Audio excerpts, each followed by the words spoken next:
Welcome to Midnight's Age After Dark. I am your host, Diet Dracula. No, this is Tom Connors, and welcome to the Goddesses of Gore. I am your MC, not so much your host. Susan and Mecca are your hostesses, though like the cakes, you're both so sweet. And Let's not go that far. That, of course, that would be Susan Layton you hear there from 14. And we also have Mecca Random 42 from her own channel, and of course, the Midnight's Edge After Dark podcast, as always. And Luke Lucas joining us once again. He joined us the other, well, it's been, 2 weeks almost now, for the hell. It's nice to have you back again, proper on the Goddesses of Gore. So even though this is kind of one-sided or lopsided with men tonight, we do have a very special male guest with us. Susan, I'm going to let you introduce him since you brought your friend with us today. Sure. Tell us all about him. Okay. Well, we're very pleased and very privileged to have director-writer Harrison Smith on with us. For those of you that are huge horror fans, which everybody should be listening to the podcast, he is the writer-director of Death House. And Death House is the film that has all of your icons together in one place. You've got Tony Todd, you've got Kane Hodder, Dee Wallace, Barbara Crampton. And Death House is going to be on all digital platforms starting on November 6th. And then on December 11th, it will be coming to DVD and Blu-ray, so you can have your very own copy. He's also working on some other ventures, which we'll get into. But Harrison, say hi to everybody. Hi, everybody. Great to be here, and thank you for having me. I really do appreciate it, especially on Halloween night. So thank you. Well, this is perfect. I mean, it's the perfect subject for this night. A perfect time to have a guest star. Awesome. Sure. Well, Harrison, let's just dive right in and start talking because I know you have some limited time tonight. Yes, it's trick or treat night. Yeah, that's important though. Indeed. With Death House, now there was quite a saga with this film. And yes. For anybody that followed you on Twitter, we know, we heard about it. We've read about it with this film getting into theaters, first of all, and then having to have it play so that it had a chance, to do things because, at the time that it came out, there were so many tent poles out there that it's hard for a good indie film to find its audience. And I guess my question to you is, do you think with the success of all these movies like Halloween, It, and Split, and now Glass is on the way, do you think it's harder for independent directors and producers to get their works distributed? Well, it's such a great question. The answer to that is yes and no. And what I always equate it to is for someone like me, now this is I'm making the special in January, a story that I optioned from a novella. And this is my 7th motion picture. And I'm still waving my hand, even after Death House, which the media has heralded as one of the most anticipated horror films of 2018. I'm still trying to get to the cool kids' lunch table at the high school, if that's a good analogy. Yeah. So I want to get invited to the big beer party. And so, to get Jason Blum's attention, to get New Line's attention, you have to wave a lot. So, and the problem is most of them say, well, because in the horror business, and I'm sure with most films, most genres out there, there's a very short list. And they look at box office performance and yada, yada, yada. Well, it's the old chicken and egg. Well, how do I get a chance to prove box office performance if somebody won't even give me that chance? It's like you're kind of pledging to these fraternities is really what it is. So in this case with me, I'm waving like Jason Blum, see me, Jason. If Jason Blum is listening right now, my answer is very simple. Give me the worst project that you have at Blumhouse. Throw it at me. And I'll make something good out of it. So you never know.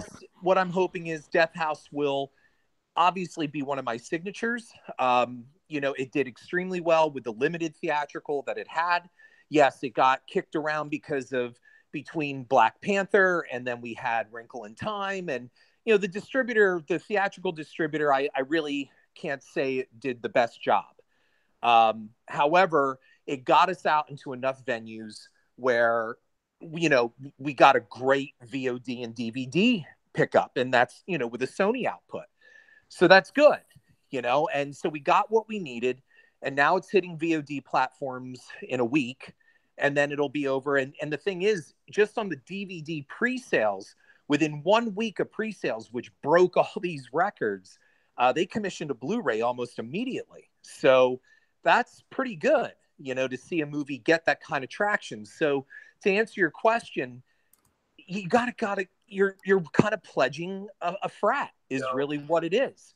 So there's so much content now. For example, Netflix, like even for a filmmaker to get their film on Netflix, it's not guaranteed anymore because Netflix has an infusion of what, 7 billion or something like that, where they're just making their own original content. But it's getting to the point with Netflix where somebody had a slogan for them. We're just going to make anything regardless of the quality. Yes. I think it was actually John Oliver that did it. He said it much better than I did, but it was the same idea behind it. And when you're talking about waving your hands to Jason Blum, and you're basically competing with people. You have a pedigree, you have a resume. You're competing with people like fresh out of film school that are wanting to do the same thing. And now there's something interesting that's going on with you. Isaac Thornhill on Twitter started a change.org petition to get Blumhouse to look at your Nightmare on Elm Street treatment or your script. And I'll tell you, let's go right to that. Yeah. I won't name names, but I spoke to some people intimately involved with the franchise. And this was 2 years ago. And I have a kick-ass treatment for this. It's a 10-page treatment that takes it back to its dark roots as Craven originally incepted it. And I'm telling you, it sets up the entire universe where it is plausible where Michael Myers could live in this universe or Jason Voorhees could live in this universe without a stupid mashup. Right. And in that way, I got told by several of these people, oh, no, they're not interested. No, they don't want to do another one. No, then Halloween goes gangbusters last week. Yeah. Oh, well, now, Bloody Disgusting is talking about, oh, well, we would love to see, Heather Langenkamp says, I would like to come back and do another Nightmare. Robert Englund says he could be coaxed back for another Nightmare. And I'm like, I've been saying this for the last 5 years. Right. That's the problem that indie filmmakers face, because what'll happen is if I don't get to the cool kids lunch table, they have that list of maybe 10 directors and they're going to give it to one of them. And that's what's going to happen. And so how do I get to the cool kids lunch table? Well, you got to pledge, or what I always call another analogy is the Wizard of Oz with the witch's brooms. Go out, bring me back the witch's broom, and maybe I'll grant you your wish. And then you bring the witch's broom back and you're like, well, you got one more task here. I'll think about it. Let me see. That's the conundrum that even young indie filmmakers face, because when they get out of college and it's like, well, what do you have? Well, I have this. Yeah, but you don't have any real credits. Well, I got to get real credits. That means I got to work on a real production. Well, we're not going to hire you till you have real credits. But I can't get real credits unless you hire me. Right.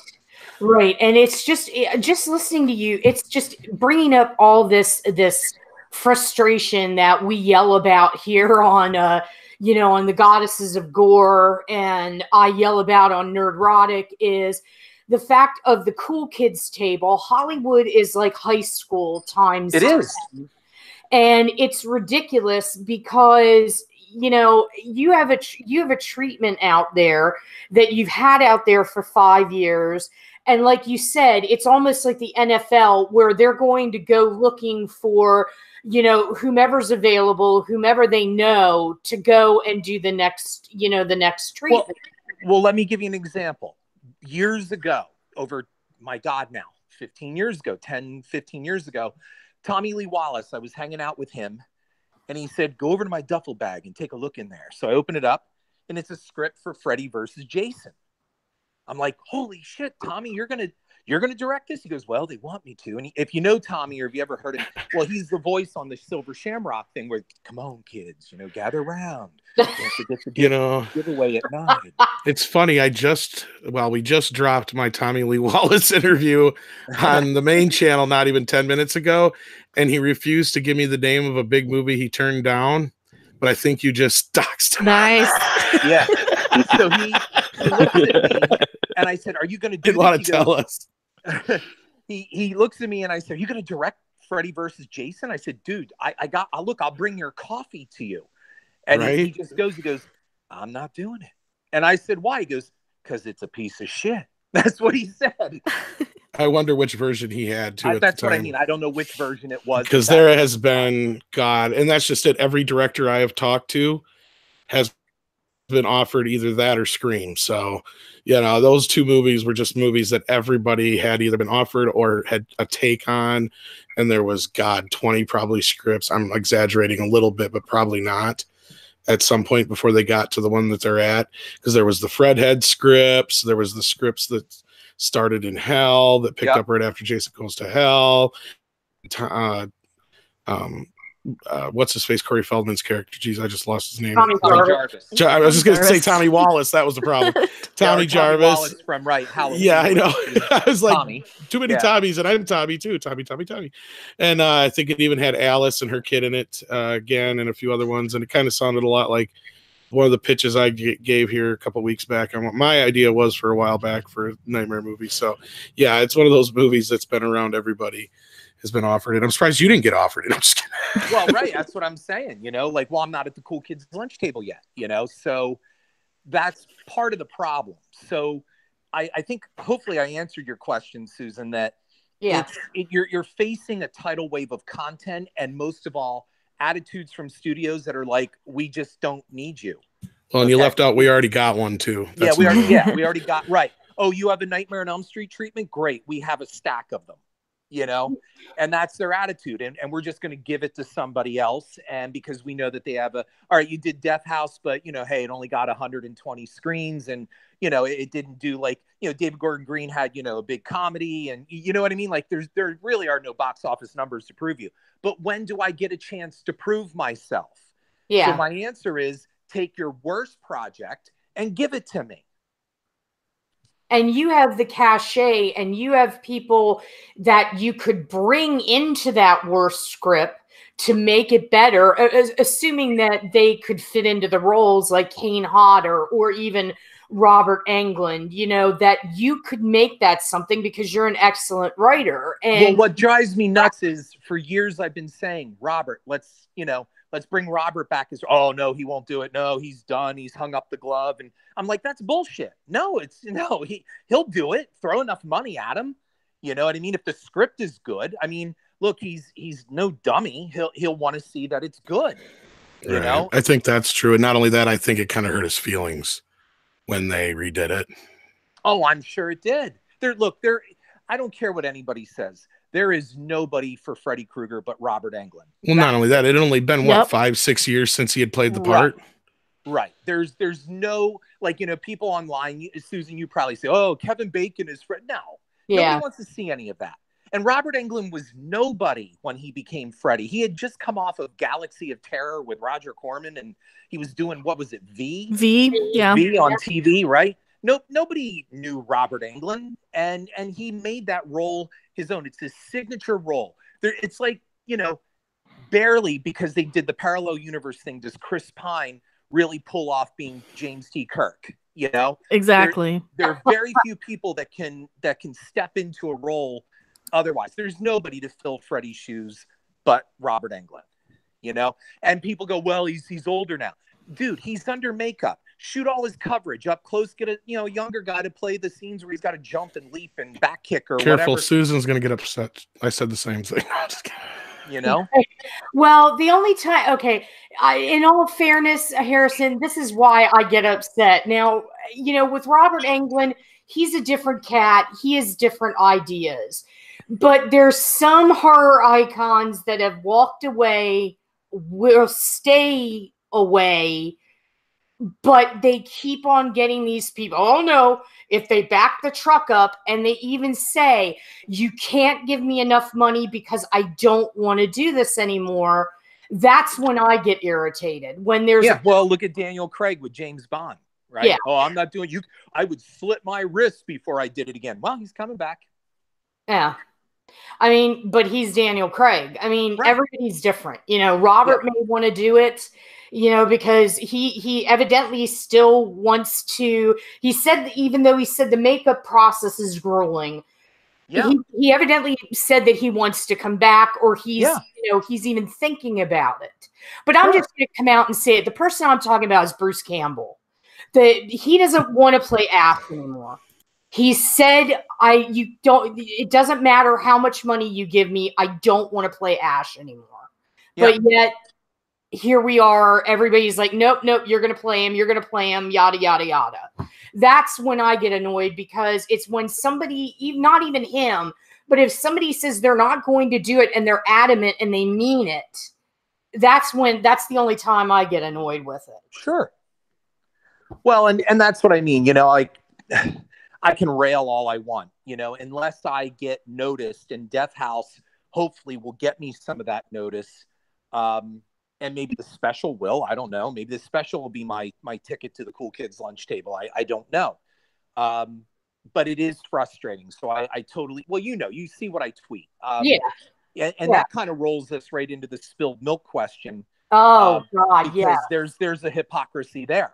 You know what I mean? Let's talk about that, because in this era of what's going on in Hollywood, which everybody knows about, we don't even have to get into. Right, we don't have to labor. Right, there's this project out there. It's called Spilled Milk. It's based on the K.L. Randis novel, and it's about how he took her father to court because he horribly abused her, and it took her forever to get any justice. Yep. And this is a very timeless and meaningful, impactful story for right now. Tell us what you were told by a major publication about this. My publicist came back and said that I'm not going to name the venue because, of course, that spoils me with everybody else. However, this venue, which is everybody knows who this network venue is, said that they're really not interested in promoting or doing a piece on the fact that this book, a bestseller for how many years, is going to be a movie. And the script is already done for it because it's 5 years old. So I'm like, okay, but so I guess anybody who had anything happen to them 10, 20 years ago, which, by the way, makes headlines, I guess that's not good enough for you then, right? Because this book is 5 years old. So I didn't know there was a shelf life for a sexual abuse story. So unless, the author is a D-list celebrity who wants to go on any talk show that will hear them to talk about the time someone touched them on set or whatever, made them feel uncomfortable, and get, Alyssa Milano, who can somehow walk into the Kavanaugh hearings. I don't know how that happens, but she was able to do that. Then I guess that's interesting. But a girl who at a young age, in her teenage years, took her father to court for over 10 years of systematic sexual abuse and impregnated her, in which she lost the baby. This isn't newsworthy. I guess that's not worthy of Me Too. I guess that's not worthy of the online outrage that is very, I guess, cherry picks its outrage and its moral high ground, I guess, is what it does. Yeah. So when I got that, I'm like, this is exactly what's wrong with this entire system. So I go back to the author and tell her, well, listen, your story just isn't timely, Kelly. Sorry about that. Right. You did tell them that the Lord of the Rings books were about 50 years old too, right? Well, and that's exactly right. And then most of these comic book superheroes, hate to break it to them, but they're quite a bit older than you think since, too. What, the 1940s, 30s or 40s, right? I guess we just got to keep things young and fresh here. So I guess Elizabeth Smart's story just isn't worthy of anything, right? No, I see. And that's where I went off when I read that, because you saw my response. Yeah. I'm like, seriously, Right. Hollywood, you pissed me off. I have a love-hate relationship with you anymore. And it's like, then you go and do something stupid like that, which, like, exactly what Tom said. Most movies that are adapted are not like, they didn't happen 15 minutes ago, unless you're Stephen King.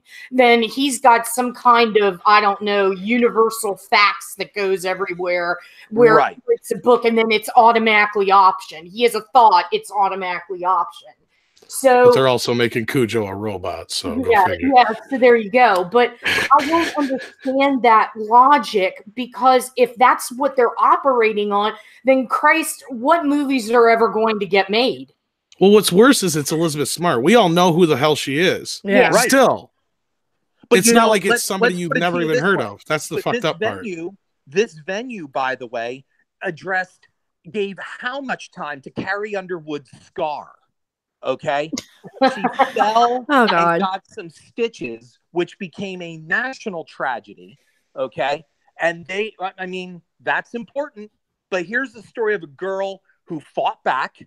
She didn't become a victim. She now is one of the top speakers in the nation on sexual abuse and victims' rights. Spilled Milk is one of the premier books on every college campus as required reading and ed psych courses. Doesn't she have a show or something now too? Beg your pardon? So doesn't she have a television show now or something like that too? No, she doesn't have that yet. But she came to me to write this, and I looked at it as, this really is a horror story. I mean, there's horror, Freddy Krueger running around slicing and dicing people, and then there's horror like what happened to this girl.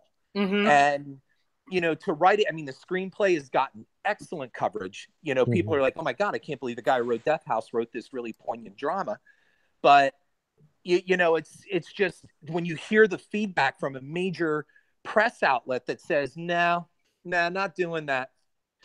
Not doing that. The book is too old. Yeah, they'd rather remake something than like give something new and fresh a shot. That's sad, because in my opinion, I don't know if like you have any information on this. Do you think that they like would rather go with something that's kind of trusted, that they know they can at least get people to talk about, that's a remake, and whether it's bad press or whatever, than go with something new and fresh? Well, absolutely. I mean, the whole point of remakes is you're double dipping, okay? And that is you're roping in a new generation that really doesn't know anything about this franchise, but you're also bringing in a generation that is familiar with it. And the number one problem that they did with Ghostbusters 2016, in which the studio cowardly had to hide behind the idea that people were upset that it was all women. That is not the case. Yeah, there are always some jackasses online that say that shit or are racist. What they did to Leslie Jones was just horrendous. However, the problem was you didn't have a funny movie. You didn't have a good movie at all. Yep. Okay? And if you're going to remake something that is so beloved, like Ghostbusters, okay, which nobody asked for, and then you have Bill Murray for the last 20-some years saying, I'll never do a Ghostbusters 3. I'll never do a Ghostbusters 3. The second one turned me off, and it's got to be quality, and I don't see quality. So you thought the crappy cameo that you made in this was good. That's what you're saying. So it's Bill Murray's fault for 2016 Ghostbusters, okay? Because in the time that it took all of the old Ghostbusters to do their crappy cameos, they could have appeared as their original characters and handed the torch over to the new cast, and boom, you got a hit. Instead, they went back and they erased it all, yet still used the same firehouse. And even the trailer makes it like it was a sequel. If you remember the trailer, said 20 years ago, they saved the world. And now they're back. And it's like, well, wait, is this a reboot, remake, reimagining, sequel? I don't know what this is. It was totally mishandled. Not only that, they've been trying to make Ghostbusters 3, like you said, since the mid-90s. Right. They've had script after script. They've had all kinds of ideas. They've even catered to whatever Bill Murray wanted, and he'd still turn it down. You're right about that. And of course, there is that tiff between him and Harold Ramis that which is ridiculous. So Harold Ramis goes to his grave with this in production, and you know, Paul Feig, you know, he directs this, and pretty much we have the last third. It's the cast of The Office, since Allison Jones was the casting director of this movie. So she got work for all those people since that show went off the air. And somebody thought it was funny not to have one, not two, but three dance numbers in Ghostbusters. Yep. And I think there's even more in the extended cut, actually. Yeah. And the fucked up part about this is you know how this happened, right? Paul Feig walked in and said, "I'll direct it, but I'm not going to direct a third film in a series. It's just not going to happen." Yeah, good move. Good move. It really worked out well. And he turned around and said, "But what I'm good at is taking men's type movies, like action movies or like the raunchy comedies, and flipping them and with making them all women casted, you know." And that's what he did. And instead of just doing something called like Ghost Breakers or something like that was Ghostbuster like, he did this instead, and that's where it really went off the rails. File that whole endeavor under. Just because you can doesn't mean you should. Exactly. Rollocat, thank you for the £2 super chat, though. Thank you so much. You know, so it's a shame, but the studio system is completely broken, and they know it's broken. And you know, so what it is right now, for example. Why do they keep putting Zack Snyder in charge of superhero movies? The DC franchise, you know what I mean? Don't even get us started on that. I'm not a superhero guy. I'm not a superhero comic guy. Yeah. I've seen a couple of. Look, I saw Batman versus Superman. I saw Man of Steel. Man of Steel, I wanted to pound my head against the wall by the time that was done. And it's like it's kind of like when Stanley Kubrick was interviewed one time before The Shining, and Stephen King said when he got on a call with him, Kubrick said something along the line of, "Well, I want to make an anti-ghost story." And it's like, dude, the book is a 100 million copy bestseller. Why are you going to fuck with this? Like, nobody wants to see an anti-ghost story. Okay. They want to see the book that they read and loved. So who are you to go in? I mean, I think The Shining is one of the most overrated, dull horror movies ever made. It's beautiful. It's made well. No doubt about it. The casting is horrendous. I don't believe for a second Shelley Duvall and Jack Nicholson hooked up long enough to have a kid. I don't even believe any of that. And we already know that Jack is crazy from the beginning, because you take Jack Nicholson out of that movie, you got Jack. That's it. There's nothing there. You're not totally wrong. I mean, I like The Shining all right, but I know that it's not one of King's favorite adaptations. And Kubrick, scary. Kubrick is to me sometimes quite a bit overrated, but I do like him and I do appreciate him. And like you said, he's it's a well-made film, but you're making some valid points. It's a beautiful film. The problem is, why don't we make Jaws an environmental film? Nobody wants to see that, right? Nobody wanted to see Jaws where we're going out and somebody's out there to protect the shark. We want the adventure. We want man versus nature. We wanted a ghost story with The Shining. Instead, Stanley Kubrick's proud to say, well, it could just be one twisted psychological venture. Only in the end do I introduce the supernatural elements. I'm like, I guess, dude, but what did we get for that? And everybody forgets when that movie came out in the summer of '79, it was kind of received with a meh. A lot of people are like, I guess, Kind of reminds me of Blade Runner, yeah.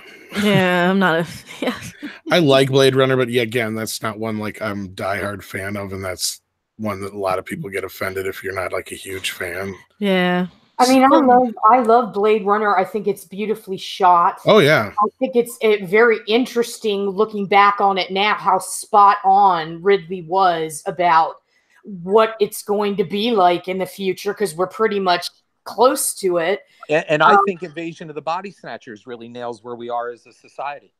Which one, the original or the 1978? The 1978. Well, any of them probably. Yeah. Since every pod every pod movie since then has been a ripoff of it anyway, even up through one of my favorite films, Gremlins. So right. But so that's what I think there. With Spilled Milk. Again, I mean, we have the script in front of one of the biggest A-list stars right now. She has it in her hands, and I'm hoping she will agree to do it. That will be a game changer if it works. Is this a star that you can toss a producer credit at to make it happen? Oh, definitely I would do that. Right. I mean, I'll sweeten the pot whatever way I can to get her on board, because her name is instant gold. Can you tease? I know you can't, but can you tease a little bit of who this might be? I would. I could give you a really great tease, but man, if somebody contacts her and says, "Hey, he's talking like you know what I mean," the telephone game. It's Shelley Long, isn't it? To her, and it's like he's saying you're going to be in the movie. The job now, you know. It's Shelley Long. We knew it all along. No, it's not Shelley Long. Yeah. I bet it begins with a Jennifer and ends with a Lawrence. No, I don't know. No, not her. Well, you mentioned the special. Now, this is really intriguing. You've been tweeting out pictures of a black box, which had my attention. And, you know, what's in the box. And you said you have a shooting schedule or the beginnings of one. Yeah, and it's being finalized right now. I was in a meeting all day today with it. Because it says you're going to start principal photography in January on IMDb. January 21st, to be exact. The log line's interesting. A horrific addiction that is brought on by a guy thinking his wife is being unfaithful. Correct. Because I'm getting images and I'm sure they're really not good. And this is the kind of thing where you don't want to speak too much about it. But what can you tell us? Is it going to lean toward horror? Is it psychological? Can you give us like a little feeling for what it might be like? Sure. Well, I can tell you it's straight up horror with an element of psychological to it, but it is a straight up horror motion picture. So the issue with it is I don't want to give away some of the surprises in it. Sure.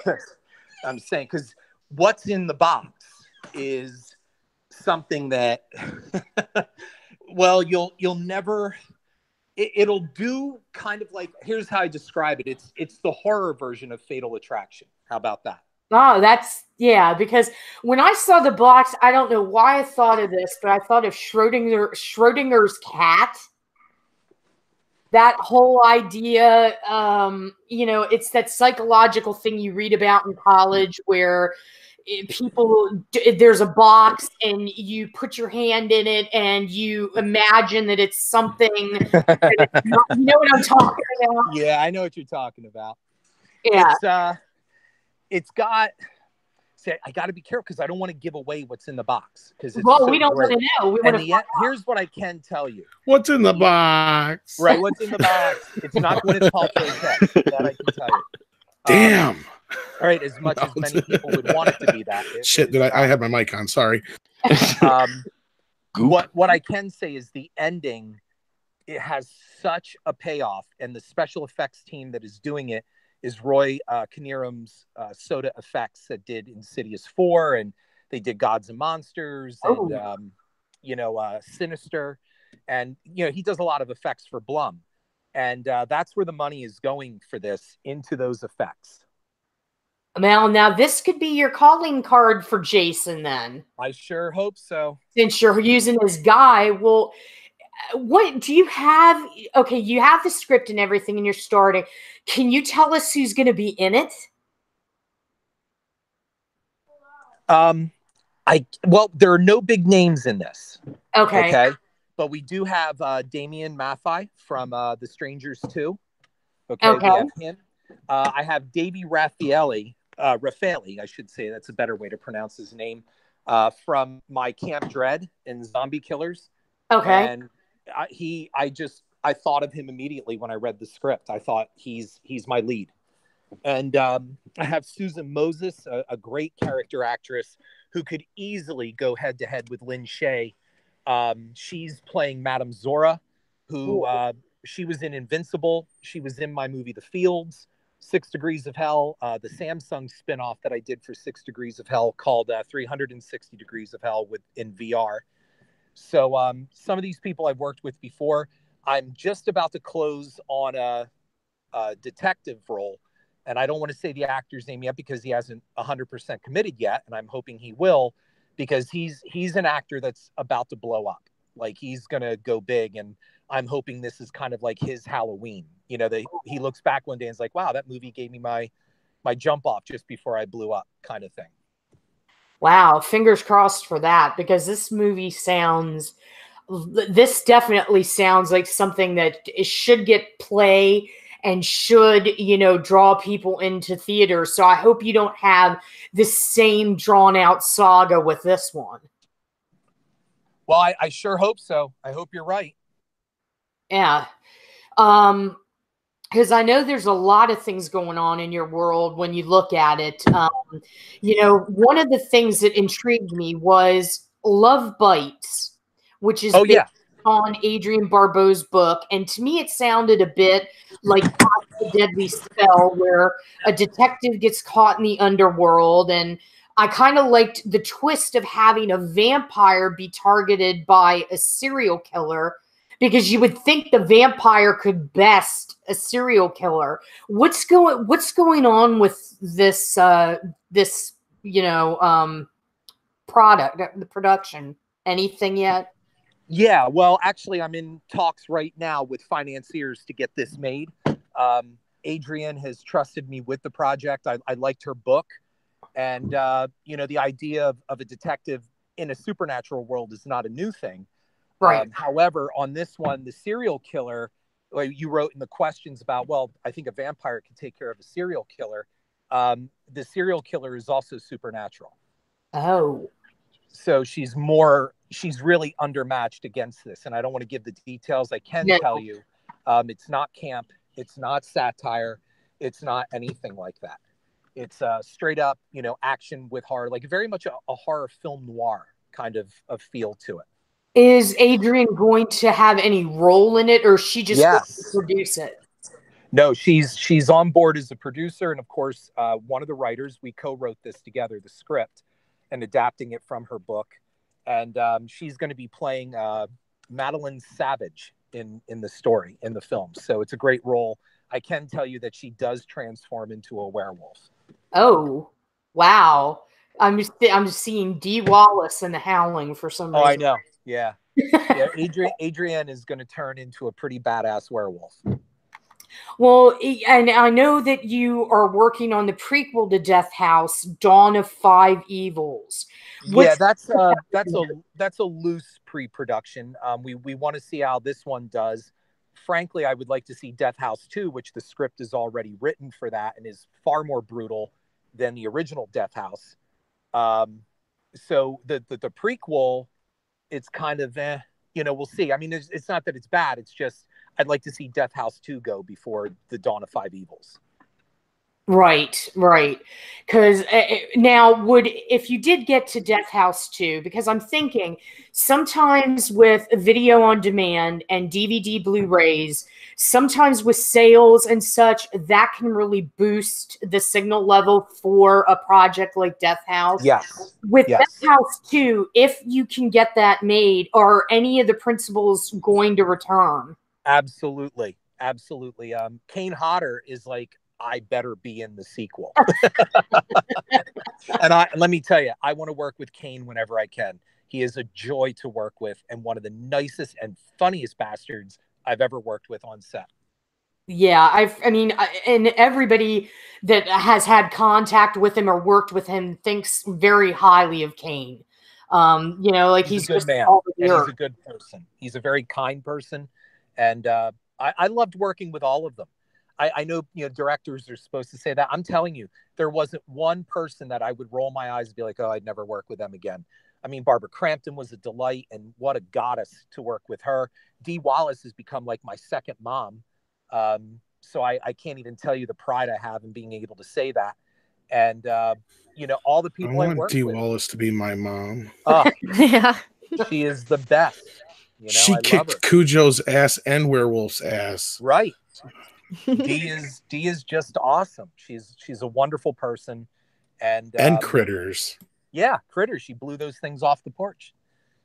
So, but that's where we're at with that right now. So yeah, I'm hoping what you just said it happens. That the strong sales of Death House on VOD and DVD and the good word of mouth right now. Audience score on Rotten Tomatoes is 91%. So I'd like to see that hold and not drop too much.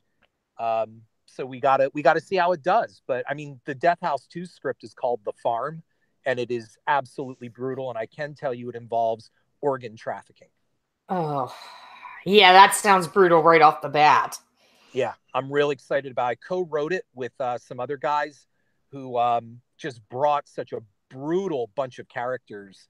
I mean, they're monsters. They're called the Herders. That's what I can tell you. And you will never forget them after you see this movie. They will become iconic.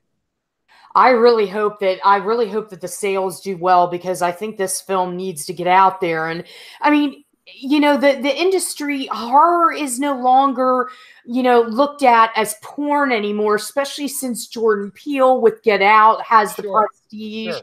Sure. It's just that it just takes long for people to get financing and everything that you said before, which is, to me is just a shame that it has to be like that. It is. And it is a shame. Hey, Tom, did we want to look at the chat and see if we have any questions for Harrison before he has to leave us? Yeah, go ahead and do that. Sorry, Tom's muted right now. Yeah, thank you so much, Random, for the save there. I'm going for my button. I'm like, button, who's got the button? Did have a super chat. A super chat from Blue Cat 42. Been quietly watching, but happy Halloween. You guys are dropping out? Sorry. Hello. Yeah, Tom's mic sometimes drops out because of his internet sometimes. So okay. It's prime time, yeah. Let's see here. Do we have anything good yet? Anybody got any questions real quick before we have to let Harrison go? He gets to go trick or treating. I don't. I get to go trick or treating.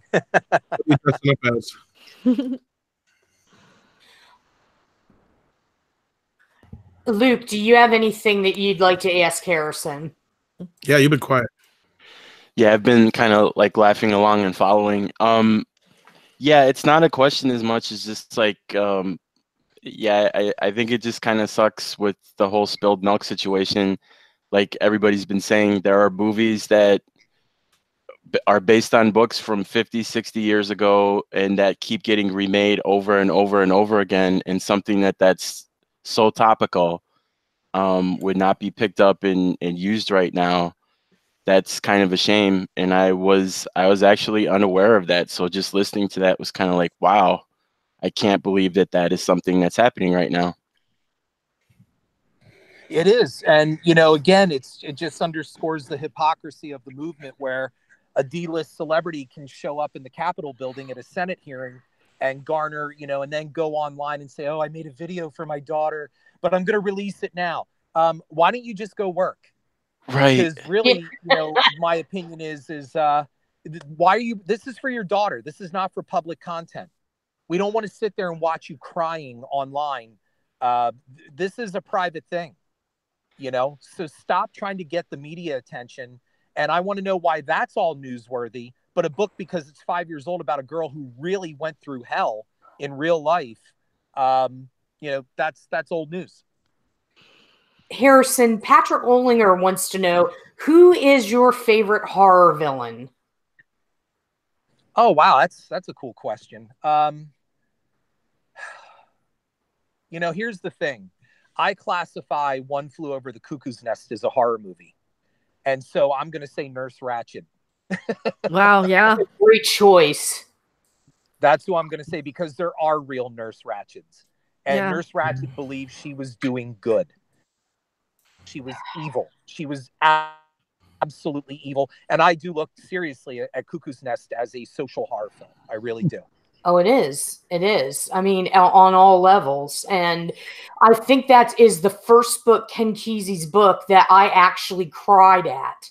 Oh, yeah. What happens to Randall? I was like, this is not, and it's perfectly done. That Milos Forman did a wonderful job with adapting. Absolutely. Twin River 100 wants to know, which platforms will Death House be available on? Great question. They're finalizing a lot of that right now. I know that they're in talks with Netflix. It will definitely be on iTunes. It will be on Amazon Prime Video. And then it's going to move on. I know that Hulu wants to make a grab for it. So that's still up in the air, so I can't commit 100%. I can say without doubt iTunes and what I just say, Amazon. But I'm sure Vudu will have it. Screenbox will probably end up getting it. Probably, eventually Shudder down the line. Yeah, I just can't commit to that yet. I hope that now see, here's two interesting possibilities. If Hulu gets it, Blumhouse does Into the Dark there. If Netflix gets it, you've got that tie-in to Eli Roth and Crypt TV. Right. Which could help. I sure hope you're right. Yeah. I mean, that's just me looking at it from what I know and like the players that are in that sandbox, so to speak. So hopefully fingers crossed there for that. Mecca, Tom, Luke, anything else that we wanted to ask Harrison? I'm good, Mecca. I know he's got to get going. So okay, go well, ahead. Real quick, who would you want to work with that you haven't had an opportunity? Well, I mean, look, I always kind of loathe to say that because I don't want to alienate or offend anybody who says, well, what about me? I can say, look, I'll be consistent for this interview. Jason Blum, I want to work for him. Yeah. He knows horror. He's the guy. Yeah, I want to work for Jason. Have you ever thought about Ghost House? Oh, yeah, I definitely thought about Ghost House. So if Sam Raimi and them want to take a look at me, I'd wave my hand in front of them, too. The only reason I mention them is they're quiet. I mean, they have things going on right now with Crawl and the Grudge reboot, but they're not as in your face as Blumhouse is. That's the only reason why I mention them. It's a great idea. So again, to work with Sam Raimi would just be wonderful. To work for him, I would love it. Yeah. Well, Harrison, I know you got to get your nieces out and about.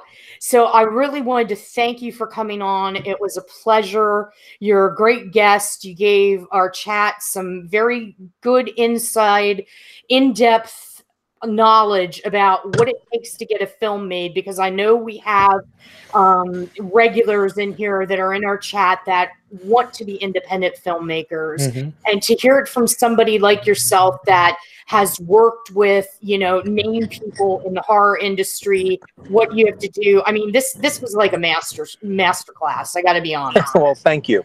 And my answer to those people that want to do this, there is only one answer, and that is you go out and you do it. Too many people talk, and too many people expect they're entitled. They expect it to be done for them. Go out, make your movie. If it's a $5 budget, you make the best movie you can on a $5 budget, and you go out and you do it. That's it. That's the only answer there is. Yeah. Well, that's a great jumping off point. Harrison, thank you so much. Yes, thank you. You're welcome. Really thank you. Happy Halloween. Yeah, happy Halloween to you guys. And thank you for the support. I really, really appreciate it.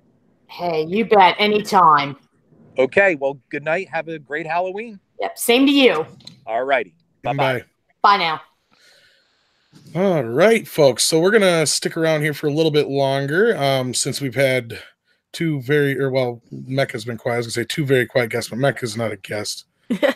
She's already got her shoes off and probably not wearing any pants already, so making herself right at home. My shoes are off. See, I knew at least that much. Get to the chat first and see if there's any more questions anybody has. I didn't know if you had anything set up for story-wise, Susan. We do have something one thing that's kind of cool.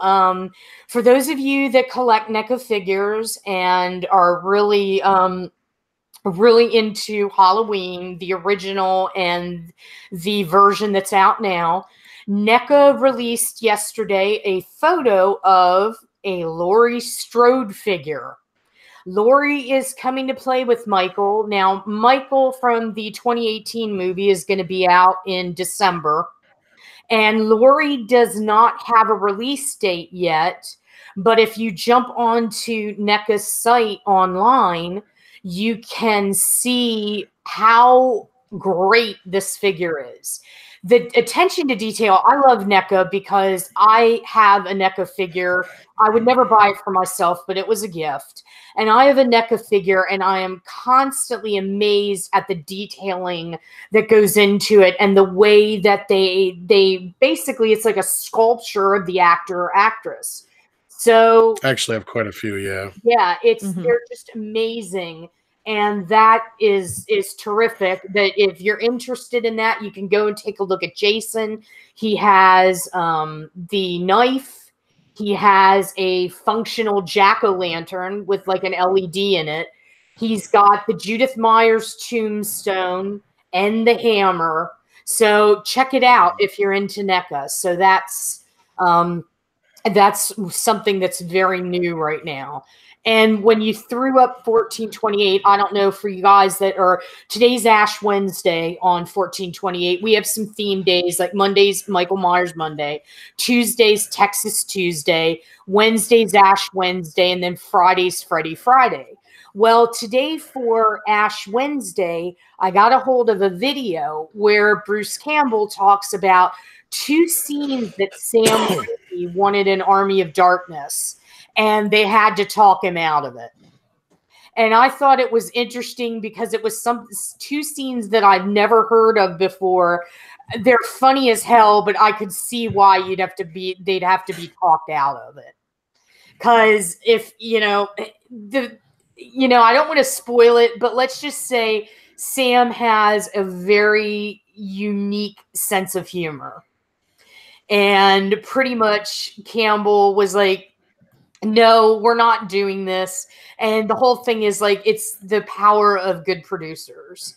So if you get a chance, you can read that out there in 1428. I can tease a little bit about it. It involves Ash and children and the idea of him being a coward. So I thought it was pretty interesting, and I thought fans of Army of Darkness and of Raimi and Campbell would probably enjoy reading that. Nice. Yeah, they kind of have. I get from Bruce Campbell's, from his books, from his autobiographies, that they have a lot of fun with each other. Him and the Raimi brothers being pretty brutal to each other. So, yeah. Yeah, it's pretty good. It was something that I never heard of before. And whenever I do like Ash Wednesday pieces, I always try to find stuff that, that people may not have heard about, may not know about. And that's kind of why I picked that one, because I stumbled on it late last night. And I was up until the wee hours of the morning, like, drawing it up. But yeah, I mean, it's just interesting because we all know Ash is not exactly the bravest guy, although Ash vs. Evil Dead proved that to be kind of wrong. So, and especially at the end. But yeah, they have a history of being brutal. This wasn't brutal so much as it was like exactly what Campbell said. Come on, Sam, you've got to be kidding me. One of those deals. Yup. Yeah. And if you guys get the chance, for those of you that love horror, I know I pumped this series up, but it's seriously for those of you that want to be filmmakers out there or writers or do anything with the genre. And if you have AMC or you have AMC Premiere, check out Eli Roth's History of Horror. This, I will tell you, this show did more for me than 1 year of film school did. You actually get to hear from people that are working in the industry, people that are professionals in the industry. You really get you really get a sense of what the industry is, what it's capable of being, and it's just a very well done series. And the last one that they did was on The Demons Inside. If you like supernatural horror, if you like, The Exorcist and The Conjuring, check it out. It's on AMC. If you have AMC, you can stream it for free. And the app is like $4.99 a month, but it's totally worth it. And it is a very good series. It does get into everything you just said, Susan. It's very specific and lets the filmmakers talk about their craft, which you don't get a lot. No, you definitely don't. And what's nice is that they have behind the scenes longer interviews, like in-depth interviews with Stephen King, with Robert Englund, with, these type of individuals that, yeah, Robert Englund, you may have heard a lot of what he says before, but Eli Roth and his team of researchers, they managed to go a little bit deeper and scratch the surface, go beneath the surface a little bit more. Especially, I loved hearing Jordan Peele talk about his mom. And when he'd bug her about, can I have this piece of candy? Can I have something at the store? And this was actually part of his thinking behind Get Out. She would turn to him and look at him and go, Jordan, Mommy's not here anymore. And that would freak him out, little Jordan Peele. And he was like, oh my God, no. Mom, stop. Where are you? And so that kind of stayed with him until he was an adult, and then Get Out and all the societal, things that are in that movie. So yeah, it's a great series. Nice. And also that they were just able to get everybody that they got involved, because usually when you see like series like this, there's usually, you don't get Linda Blair and Bruce Campbell and Stephen King. And they got all the big names to just sit down and really do like a round table. Yeah. That was awesome. It was. It very well. It was. And, the another good thing I have to give a shout out to about Eli Roth is he's very good with his fans. Yes. He's been very kind to us. He's retweeted our articles like several times. And, Crypt TV is another good place. And that's another thing. If you're into horror, you want to see some original work, check out Crypt TV's series that they have, Don't Watch This. It's 5 short films. They are disturbing as all get out. Crypt TV's, their first entry is the friendship bracelet. And I'm telling you, if you see this, right away when you see a teenager hovering over a doll with a bone saw, this is going to take a kind of weird turn. So if you get the chance to see that anthology, I highly recommend it. A guy named John William Ross wrote and directed a lot of the episodes. And he just did a great short called The Thing in the Apartment. If you don't want to sleep, if you want kind of like a little treat for Halloween, go find that one, The Thing in the Apartment on Crypt TV. I'm telling you, Crypt TV, if you're a budding filmmaker, look to get your stuff on there. It's a great platform. And they've also partnered with Facebook Watch, which is another thing to check out, another platform coming out to check out.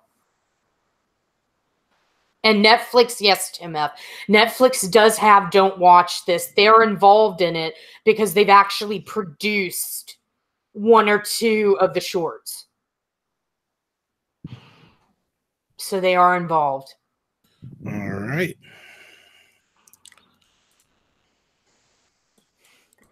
Was that all you had for us today, Susan? Yeah. Yeah, I mean, yeah, that's pretty much it. It's Halloween. There's nothing pressing going on out there, like news-wise, that we haven't heard before. Well, Dee Dee had tagged us in a tweet earlier about naming our 5 favorite horror films. So why don't we all each do that, and then we can take some questions from the audience, and then we can call it a Halloween night. What do you guys think? Sure. Kick it off. My top 5 horror films would be Jaws, Nightmare on Elm Street, Child's Play, Halloween 1, and I think I should go with a classic. You know what I mean? It's like, Wow. like a way classic, like old. I'll just think on the last one. Oh, Psycho. Jesus. All right. That's my top 5. There you go. Who wants to go next? I could go next. Mine are basically the ones that got me into watching horror.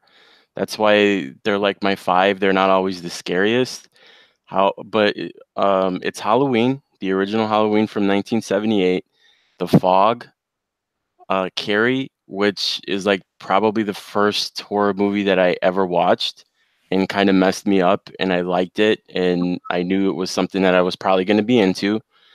I also like The Shining, and then the goofball one is Jason Takes Manhattan. I love that movie. It's horror on a boat. They don't end up in Manhattan until like the last 10 minutes, and Jason does fight a bunch of punk rockers and In Vancouver. Yeah. It's very brief. All he does is take his mask off, and they're just like, nope, gotta go. But Jason Takes Manhattan. That was one of the ones that I can that I started to watch like year round because it's so like really not scary. They should have just made Jason Goes to Canada. Yeah, I know. It's one of the biggest wide open wooded areas he's going to find. That would have been fun. Lots of people to hunt. Exactly. It's open land. Just as far as the eye can instead see. he just got the punk rockers, and then he got killed by the sewage system. Yeah, like I said, and then he just wound up most of the time in Vancouver. Yep. Or Montreal, I can't remember which. One of those two up there that stood in for New York. Yeah, it was definitely not Manhattan. No, I can't remember if it was Vancouver or Montreal. I think it was Vancouver. But anyway. So that's your top ones. Mecca. I can imagine most of these are going to be B horror movies from the 60s, but go. Maybe not so much for the 60s. Well, Nightmare on Elm Street, I'm sure is Nightmare on Elm Street 3 specifically, with a really close tie for part 4. Return of the Living Dead definitely is up there. Dracula. You gotta go with Bram Stoker's Dracula, actually, the remake. I really, really still love it to this day, is one of them. I would probably have to say Phenomena. I like that a little more than Suspiria.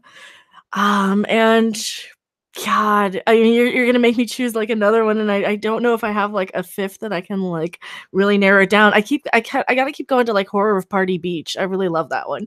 I know it's corny. Yeah, the Horror of Party Beach. It's got a googly eyed sort of monster. I love it. It's so bad, but I love it.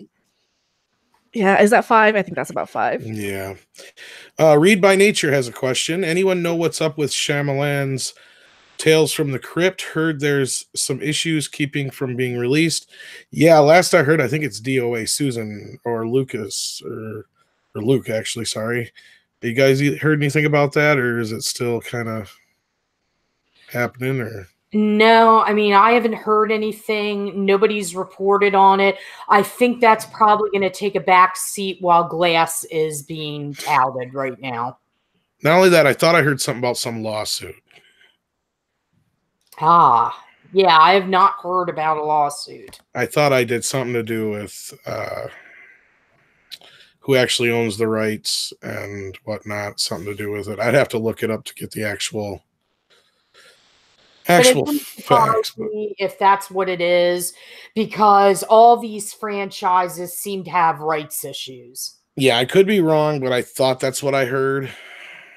Because I know that was the whole thing, is it was changing hands, or they were doing it because originally Warner Brothers had it back with the Crypt Keeper and all that stuff when it was on HBO. Yeah. And if you want to get technical about it, like most of these anthology movies we've had, from Creep Show to Tales from the Dark Side and all that kind of stuff, are all based on EC Comics anyway. Yeah. So, I mean, they're all kind of basically from the same thing. And I could be wrong, but I thought, okay, yeah. Techman Blade says there's 2 parties claiming the Tales from the Crypt name. So that's what it was. I knew it was something to do with either the comics or something else, because I know they switched houses because the Crypt Keeper didn't go with them. That's one thing I do know, is that they had to make a new Crypt Keeper for this new show. But yeah, other than that, I heard because of the issues.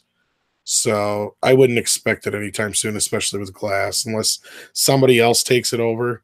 And with who is it? Jordan Peele, or is it It's doing Twilight Zone, or who is it? Yeah, it's Jordan Jordan Peele. Yeah, that's what I thought. With him doing that, I really doubt they're going to really try to compete that much right off the bat until they see how that rolls too.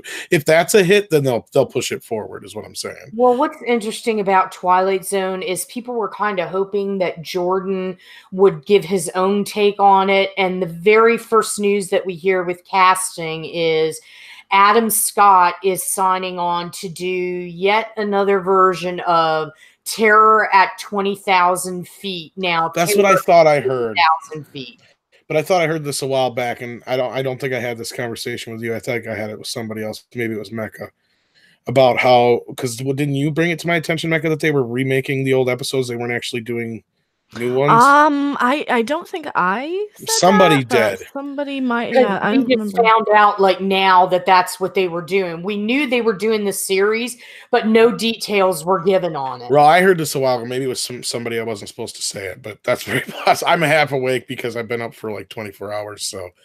I know I heard about this a while ago, and I think we were speculating. Maybe, sure. but I thought I heard some about it, but maybe. If you don't remember the conversation, I'm trying to remember who I talked to about it. Well, I know I've speculated about it because that kind of seems to be a theme, but yeah, I have not heard anything one way or another. So well, I hope that's just one or two of them. They're going to do some of the classics, and I hope that there's some original ones in there. But if they're just going to redo all the classics, then I'm totally fucking out. If we redo Shatner, then you know the monsters are due on Maple Street's coming.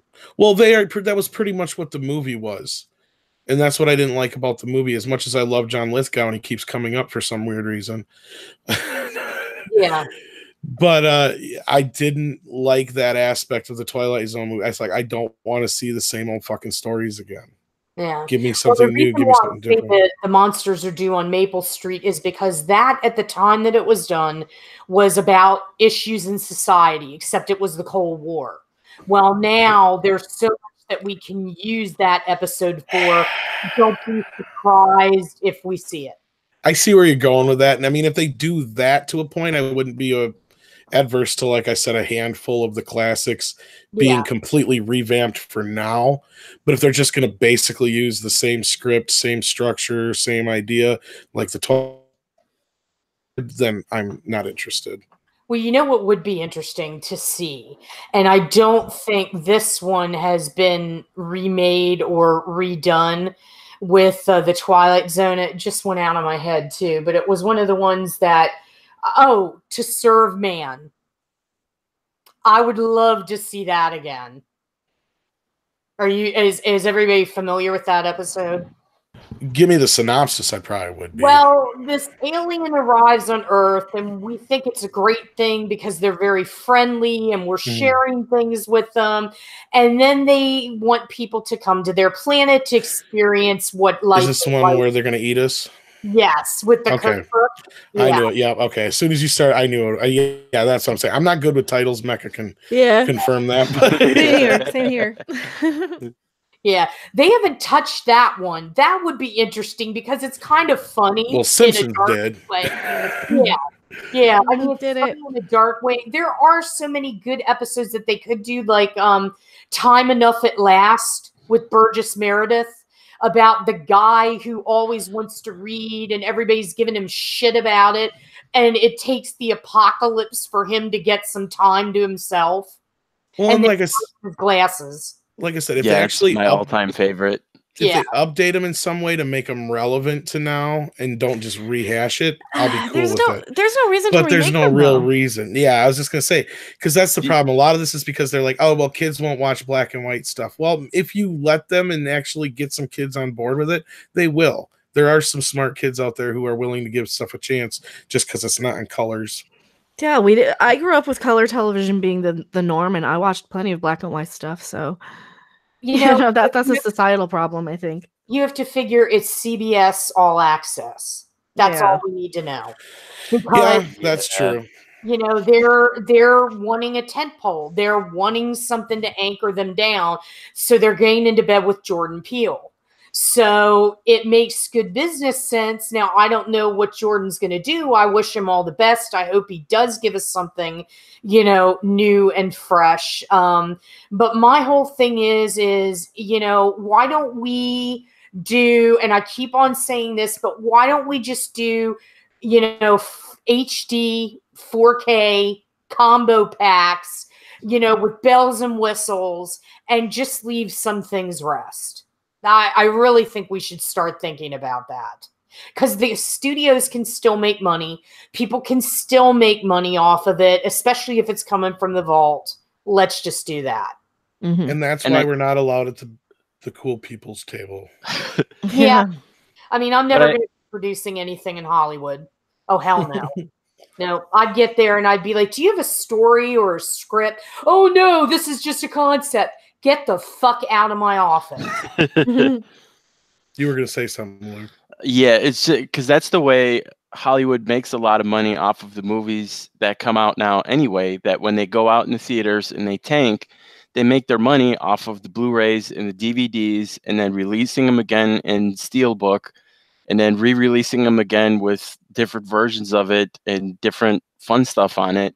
So I think like what Susan says makes a lot of sense, because you could still make money off of the property without doing a CBS All Access deal where you're going to go back and rehash some. Yeah, I know. So they're not going to do that again. They got to. It is what it's like. Just I know what you're getting at, Luke. But that's the problem is they can repackage it. It's a name. You know the name. Yep.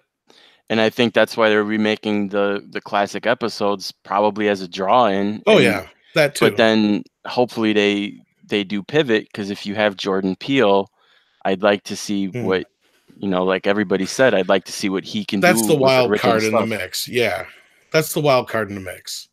It's like I can't see him just rehashing, because I think Susan's got a point. I think earlier when she brought that up, I see him actually using the classic stories in a new relevant way, because I think people are going to expect that to a point.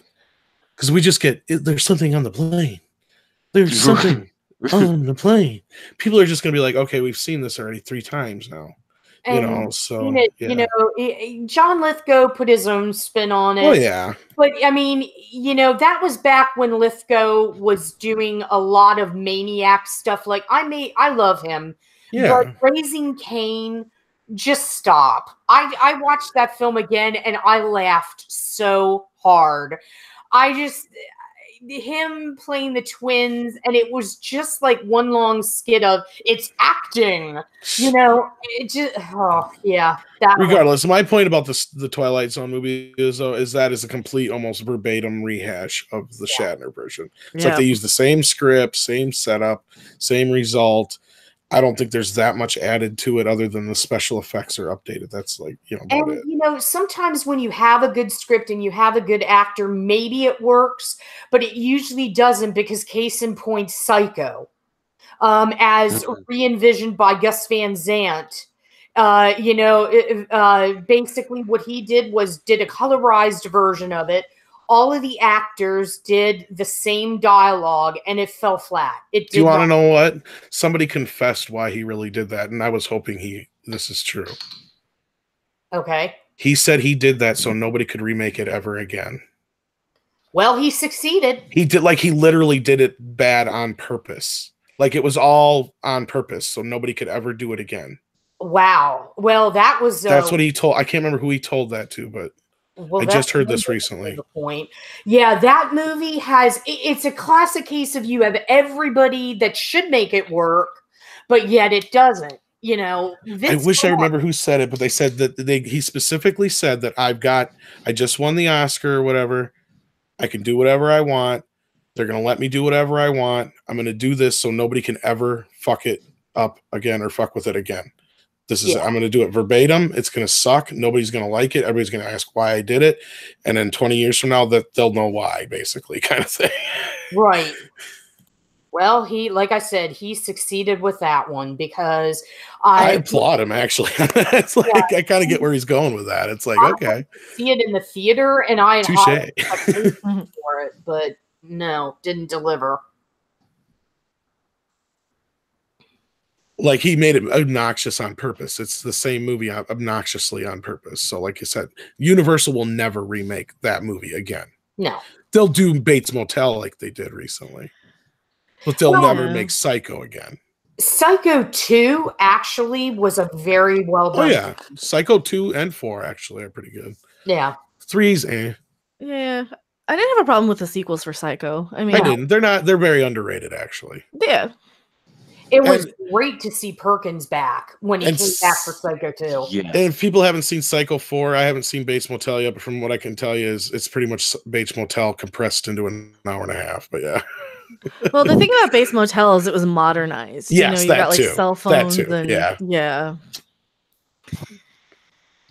That's the only way you're going to see that kind of stuff. And that's great. If they do that kind of shit from now on, if the Nightmare on Elm Street remake gets it to where we'll never get a straight up remake like that again necessarily, and they keep paying Robert Englund until he's like literally unable to walk and talk anymore to play Freddy, I'll be fine.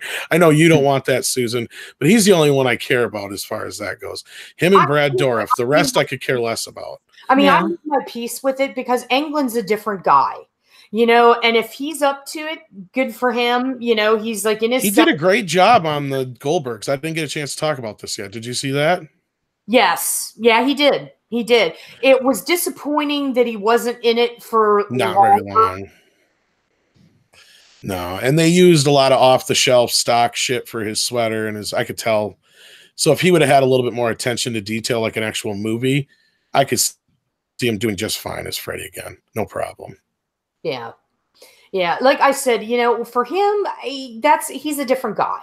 He's a different guy. And he wasn't out there saying that this was it. I mean, he said it was, but he wasn't as, I don't want to say vehement about it, but I think his feelings were genuinely hurt when they did that remake.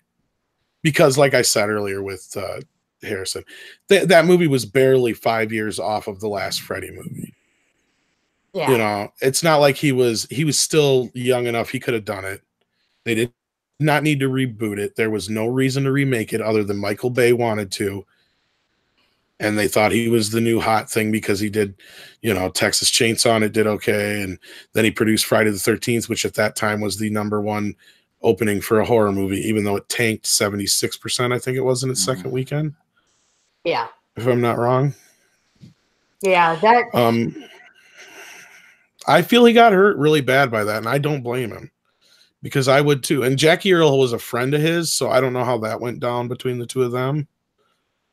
I mean, I'm assuming Robert gave him his blessing, of course, to his face, but I mean, they're not that much different in age either. He's not that much younger than Robert is what I'm getting at too. You sort of have to do that when somebody's taken the mantle. I mean, you can't really come out and go to Doug Bradley. That's what I'm saying though. But being that they're friends, and even though he probably did give him his blessing to his face, I'm sure that really hurt him because, Jackie's a little bit younger than Robert, but not by much. I can't believe it'd be that much. If somebody tells me it's more than 10, 15 years, I'd be surprised. Because he was Kelly Leak in fucking Bad News Bears. Yeah, Robert Englund was probably 5 years older than him. 10 years at the most. If that. Well, Jackie Earle Haley, I hate to tell you this, is only 5 years older than me. Yeah, and Robert Englund is what, 70? And Robert Englund so that's still 72. Okay, so that's still close to that 15 years. So I'm still close within there. So I'm sure that probably didn't, because I'm sure at that time though he was still in his early 60s. So because this is here 20 years ago almost, or 10 years ago now. So it's like, I don't know. If I was in his shoes, that's how I'd feel. It's not like with Bruce Campbell with Ash to where, you keep bringing up he doesn't want. I can understand that. He's given us how many movies now, TV show, which is how many hours of, Ash. Well, in his last interview, it's like he's like, how fucking long do I have to do this? He's like, how fucking long do I have to be face down in a damp, dark cellar? He's like, I'm 60 years old. He's like, and I totally get that. Yeah, I could tell by the way he was saying that he's just done with it. And, and yet, when I'm doing research for stuff, I still see people coming on to whatever platform it is and going, yeah, shut up. We want Ash. Shut up. We don't care. Yep. The only way I see it happening is if it's animated or something, or in a video game. Like, I think he's already signed on to a video game. But Yep, immersion VR. and that's all we need. And we don't need to keep doing it. You're totally right about that. But Freddie, on the other hand, if Robert's willing to do it, I'm all for it because he can still do it. Like I said the other day, like the last show, I said, Christ, Bela Lugosi played Dracula in, the Abbott and Costello movie. Yeah, and he was like old as dirt, so. And he still did it just fine. Yeah. He's a legend. He just let him do it if he wants to do it. And if you want to pay him whatever, do it. Get it done and over with. Give us another Nightmare on Elm Street movie. Do it now while the iron's hot. Otherwise, you wait too much. Going to happen and nobody's going to give a shit because this Halloween thing ain't going to last forever. People forget that this goes in cycles. It's always slasher movie, then it's like ghost story movies or haunting movies or possession movies, and then the next thing is either zombies or vampires. It's always a cycle. It just goes in this kind of cycle, and we've had it for the last 30 years. It's what it always goes through. They're 40 years, actually, 50 years almost. Yeah. And once in a while, you get some pod movies thrown in there here and there, but none of those ever hit very big. Well, it's all cyclical, like you're pointing out. Even the film industry is. Oh, yeah. So horror's been, was at the top like maybe 30 years ago with the golden era in the 80s, and then it dropped off. And then it kind of resurged in the late 80s with Child's Play. So it's all, everything is always up and down. Oh, yeah. Every 5 to 10 years, whatever your favorite horror movie is, it will come back into style, basically. So we're right on time for it. So. Yeah. Yeah, definitely. And it's good. I mean, it's good to see the genre. It never left. It never went anyway. No, it never does. But it's good to see people not having to, hide in dark corners. And you go, oh, I'm going to see this horror movie this weekend. Oh, like it's porn or something. Well, a lot of people that were just normal, everyday people who normally wouldn't go to a horror film went to see Halloween, and that's why it did so well. Mm-hmm. Yeah. Right. And I think the other thing, like now, people are more they want better horror movies as well. It's like they'll still go see stuff, but they want better horror movies. They don't just want something that's there for the gore.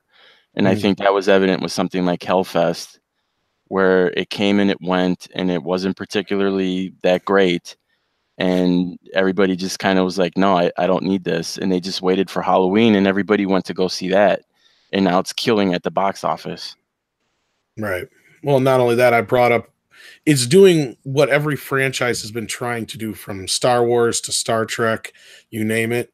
Halloween's one of the only ones that's been able to do it. And that is create a whole shitload of new fans on top of the old fans. And yeah, I didn't care for the movie as much. I know Luke liked it. I know Mecca didn't. But I see this movie as kind of the cracker mentality. It's something I bring up a lot. It's a joke from Eddie Murphy where, he's like, when you're starving and you get a cracker, it's the best damn cracker you ever had. But if you eat it every day for a week, you realize you're just getting plain old crackers. Mm-hmm. So that's the thing with this Halloween movie. Yeah, it's not as good as it could have been, should have been, all that kind of stuff. But it's better than a lot of the other direct out there. So much so that people are like refreshed by it. And I can see why a lot of people are easier to let certain things go about it than I am, and are enjoying it and embracing it. And I'm glad they are, even though I didn't care for it, because I hope this means we're going to get more of these. I want, the original. Horror movies don't really need to be rebooted. I think that's silly sometimes. Danny McBride said that, they were focusing all their energy on this Halloween. Now that it's out, Jason Blum's like, what do you have for me for Halloween, the sequel? So they're already talking about the sequel. He has ideas for it. They wanted to see how this one performed. Well, and they did talk about it, and we brought it up in our mini documentary, that they had mentioned filming the sequel right after this one, but they didn't. Right. Because they already had an idea. And so I have a feeling they won't do that since they didn't do that this time, I wouldn't be surprised if they film Halloween 2 and 3 back to back, because that's the way Blumhouse works. And then they'll sit on Halloween 3 for about a year or 2. Well, and I don't think, and we all know it's not going to be the same things that they're going to do like the original did. Like, we know Halloween 3 probably isn't going to be Season of the Witch. No, I mean it'll be a. I think they've got her movies, or at least one more, because she was. There's a condition. Yeah, he will come back to the sequel only if David Gordon Green is at the helm. And I'm sure that's what's going to happen. And that's where I said I'm willing to bet dollars to donuts, because I know how Bloom works and I know how smart they are. They're going to get these done and quick and fast, and they're not going to fuck around. We'll get Halloween 2, maybe not next year, but it'll be the year after. Yeah. For sure. And then probably, like I said, Halloween 3 hot on its heels. So. Yeah, I don't know where they'll go with that. I don't know if Jamie will sign on for a 3. That's up in the. I'm just saying theoretically. Yeah, I mean, she could. You never know. I know that she said Jake Gyllenhaal had to talk her into even looking at the script for this. I know. I said the same thing. I'm like, why the fuck Jake Gyllenhaal? But I guess he's like her godson or something. Yeah, they're like close I think family. didn't he almost get the part as her son in H2O as well? I think so. I believe so. He was going to be the introducing. Yeah, I think so. And I think that either somebody else nixed that idea or whatever. Hartnett, I think, actually had like 1 or 2 more credits to his name or something like that at that point. Yeah, I can't recall. Yeah, because I think around that time, he didn't even do The Boy in the Bubble or whatever that movie was, or Donnie Darko or anything of the, So, he talked to her, and she's been public about giving him credit for that, because I think she was going to take a pass. I wouldn't have been surprised. I mean, really, it was a fucking risk. I mean, let's face it. No matter, like I keep saying, no matter how I feel about it. Yeah. This was a grand slam, not just a home run, but a grand slam. Well, like I said last week, what I liked about it was Jamie Lee is proving that if you're a woman, you aren't irrelevant after a certain age. Because in Hollywood, it's like, you're getting to be 40. Goodbye. We don't need you anymore. There's some robots here that are 20 that can do better than you. And I think she just kind of threw that on its ass. She'll be 60 in November, and that's good to see. As a woman, that is very good. That's good to see. Absolutely. Yeah. And like I think people kind of forget that, like, I didn't hate the movie. I didn't dislike the movie too. So I just for me it was just a little bit out of my taste personally. Right. Like I said, it's a very well-made movie. It's a decent movie. It's better than most of the shit we get right now. It just could have been better. In my eyes, I think H2O was just a little bit more true to the spirit of the Halloween franchise. And it's really just a few minor things that really kind of screw the whole thing up for me. And we've discussed it in our spoiler discussion. And, even like I said, even Luke, who enjoyed it and loved it, it sounded like he still understood some of the issues I had with it too. Yeah, and then I think like I said at that time, like one of the main issues that I had is that they're saying everything else is retconned, and this is a new take on it, and it is kind of a loose remake of Halloween 2. There's a lot of stuff from Halloween 2 that's in it, with a lot of throwbacks in there, and nods, and I compared it to Force Awakens in that sense, Yep. I don't mean to interject here, but Chris Pressa, thank you so much. Thank you. For the $6.99, we wish you a happy Halloween too. Yeah, now he's giving us enough. We got candy for everybody. I know. We got one of those big bags. You want Kit Kats? You want Snickers? I'll get a mixed bag. There we go. Yeah. I could use a cocktail for Halloween, so I'm going to be looking. I know earlier when I joked about that, I put up a wine bottle when so-and-so said, because I said something about the buying candy with one of our earlier super chats. It's like, well, there's a lot of alcohol that tastes like candy. I'm not even an alcoholic, but right now I could probably use a stiff drink. But anyhow. Yeah. Oh, yeah. But yeah, I mean, Halloween, it's going to be interesting to see how long the box office goes, though. That's what I want to see. Right. And Andre's, go ahead. Sorry. What'd you say, Susan? I didn't hear you. Oh, no. All I said is I want to see what Halloween is like a month from now. Right. I want to see if it does truly have legs. Because the second week isn't really telling. We can be happy about it, but if we're going into the first month and it's still getting revenue, then we've got like what I consider to be like, and who cares what I think, but like what I consider to be something special that, yeah, maybe we can do a sequel, you know, to it. Well, we do care what you think. That's why you're here, though. Because you actually have insight. And well, because Andre, I was talking to him about this a couple times now, and we brought this up in the last show, I think. And he's just like, I don't get this Halloween thing or whatever. I'm like, yeah, but you got to look at it. It's doing superhero numbers. It's doing big tentpole numbers, which is just fucking insane for Halloween. This movie's going to double by the time it's done. It's going to at least double what the franchise had made to this point. That's how fucking crazy this is. I mean, I'm just a flabbergasted because I said it that way. I mean, even though it didn't do that 100 million, it's still crazy. Because I mean, I knew it would do at least 50, 60, maybe. And then 70, almost 80. Yeah. That's unheard of. Well, I don't always say it is unheard of, but I mean, for this type of movie, yeah, it is. So, I mean, kudos to, but I will give Blumhouse this. They know horror. And if they know how to market a movie, yeah.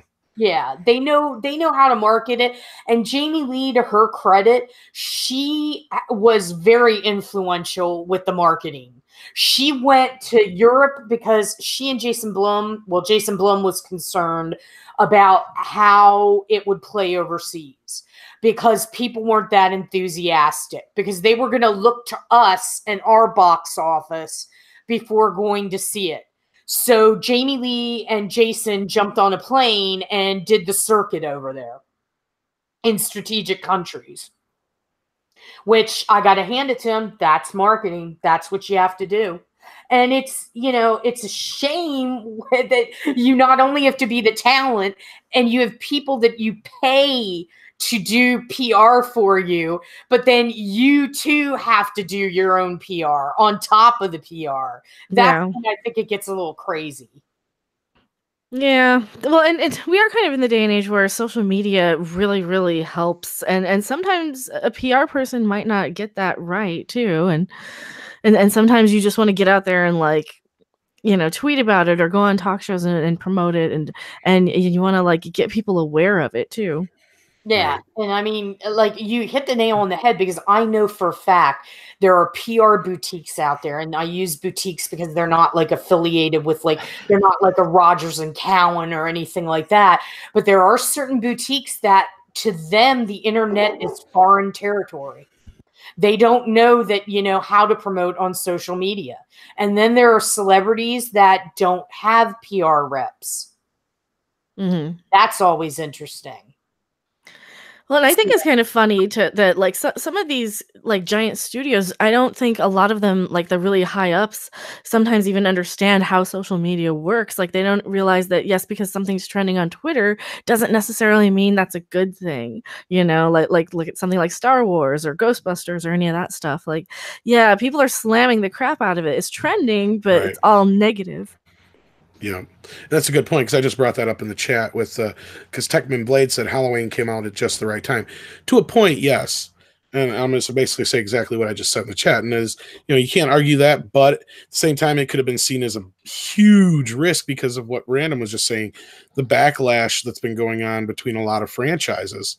It's it could have been saying of course, Hollywood's going to see it as a, no-brainer, but it could have been one of those things where if it really, really sucked, it would have been a bomb, and it would have just been more people saying, yeah, franchise fatigue. People are sick of seeing the same old shit, or something like that, And that's the thing is people call us, haters and stuff like that all the time. It's I want to see my favorite franchises and characters on the big screen in more ways than but it's got to be done right. And if it's not done right, then it's our duty to stand up and say something and not go to the theater and see the next one to show that we weren't interested in the last one. I mean, and that's how we speak, is with our wallets, and that's the best way to do it. And Halloween showed that if you make a good horror movie, especially one that people can recognize and jump into, and that's another reason why they probably retconned everything back to the first film, was so people who haven't seen all 10 or 2 or 3 of the other films can just jump into this one and not worry about it. Because that's what I noticed, was a shit ton of people were asking me like, oh, so Jamie Lee died, so how'd she come back, and this, that, and the other. And, you know, some are still a little confused, but once you explain that to them, well, then of course more people are going to go to, because they know they don't have to sit there and watch 2 or 3 other movies or more to get caught up to go to the theater to see this. So they're more apt to go with their friends, and then their friends grab more friends to come back to see it because they loved it. It's the same effect, you know, the original Star Wars had, and a lot of the good superhero movies had. And that's why it did almost $80 million its first weekend and made 2 million the second weekend, which is not a bad haul. And this weekend it might even take a bump up, who knows. But I mean, today's Halloween, but I doubt it. We'll see. It'll probably go down to about 15, 20, but today it probably made quite a bit of money, I bet. Oh, probably, because nothing else. What else is like coming out today? Nothing's out today. Yeah, I mean, Suspiria in limited sort of release. Yeah, I think that's Suspiria is out in some places, but it doesn't go wide until Friday. Yeah. Yeah, so I guess Goosebumps will probably get like the younger people, and this is kind of typical for people who just want to go out and see a horror movie on Halloween night. You know, you're gonna get probably the kids who they'll take to see Goosebumps, and you know, unless they're out trick or treating, and then you'll have the adults who are gonna go see Halloween probably. Yeah, I mean, Goosebumps, I'm sorry, that appeals more to the generation behind me, the people that grew up in the 90s that are now in their 40s. They'll probably be the big audience for that with the Nickelodeon generation. Yeah. We're the MTV generation. They're the Nickelodeon. Yeah, they've been behind us, I think. I would say the kids in their 30s and stuff. And I call people in their 30s kids. That's kind of bad. I'm sorry. I know, right? Get off my lawn. No. Get off my lawn. Well, Route 66, I hope Hollywood grows some balls and not be too insecure. Good luck with that one. Yeah. Yeah, I mean, I'm kind of like losing hope for Hollywood. If they want to revisit an era, I personally want them to go back to the 90s when we had a lot of independent films that were script driven and less about, you know, major explosions and shit. You had characters, you had directors. I don't think we're ever going to see that again. You mean the type of movies that created franchises? Yeah. Well, yeah, I guess if you look at it that way. But it's true, really, if you stop and think about it. Like half the franchises we have is stuff that was started in the 80s and 90s. Yeah. Yeah. And they just have no original ideas anymore that are that exciting. So that's why we keep hearing about Goonies 2, you know? Oh, God. No, Goonies 2. Yeah, even Gremlins 3. I don't want a Gremlins 3 either. Like none of those. As long as they keep it in the original continuity and no CGI Gremlins, I'm all on board. But if they talk reboot, remake, whatever, I'll boycott that shit. So, well, I'm wondering if Zach Galligan is thinking like maybe it's his kids now that get Mogwais. I have had a Gremlins 3 idea for years, but anyway. That wouldn't be a terrible thing, like to continue these franchises, but they don't. They kind of go in halfway, like we were talking about earlier. They go halfway and then they change their mind. They're like, oh no, but it's not a remake. It's a sequel, but now it's a remake. Now it's a sequel, and they kind of go back and forth. And that's one of the things that really, really hurt Ghostbusters 2016. That, and it was just a shitty movie. But you know, they can't get it straight. Like, do they want a remake or a sequel or a reboot or what? That's what I'm afraid of. Patrick Olinger wants to know, who's your favorite A-list horror director? Luke? Right now it's Sam Raimi. Good choice. Mecca? Oh, well, see, If I have to go like A-list, you know, I gotta go back to like Wes Craven or somebody, but he's no longer with us. But yeah, I will go I Wes was gonna Craven. go all time. Yeah. Yeah, like of all time, probably Wes Craven. Tie. All time. Wes Craven and John Carpenter. Yeah. That's such a hard one to choose from too. And honorable mention to Hitchcock for basically creating modern horror, I guess. But yeah, those two, you can't have what we have now without those two. No love for Toby Hooper. Toby Hooper, he's in there. He's like the Ringo of the group. He got quite George, but he's the Ringo because I'm trying to think who I'd put into George's spot. But no, they're definitely the Lennon McCartney of the modern horror age. What about Romero? To me. Yeah. Yeah, Romero. he's probably George. There you go. George is George. Well, and didn't George come before Wes and John? Kinda. Yes. Kinda. But it's just pound for pound, Wes and John have such a huge catalog of well-known, worthy classics that you can't argue their importance. Like, I mean, they probably have on their own, you know, obviously, each more titles than Hitchcock has as far as that are famous. You know what I mean? Yeah, and Wes Craven got the whole concept of Meta way before a lot of other people did with Scream and with New Nightmare. And he started playing with that a long time ago and having fun with it. And I think that's one of the things that you see with like prolific directors. I'm not just going to make the same thing all the time. Yeah, well, both, Carpenter and Craven, that was the thing, is they were way ahead of their time all the time. Yep. Always. Every time a step or two ahead of the game. Even going back to their first original films to where it was like, yeah, they're quaint now.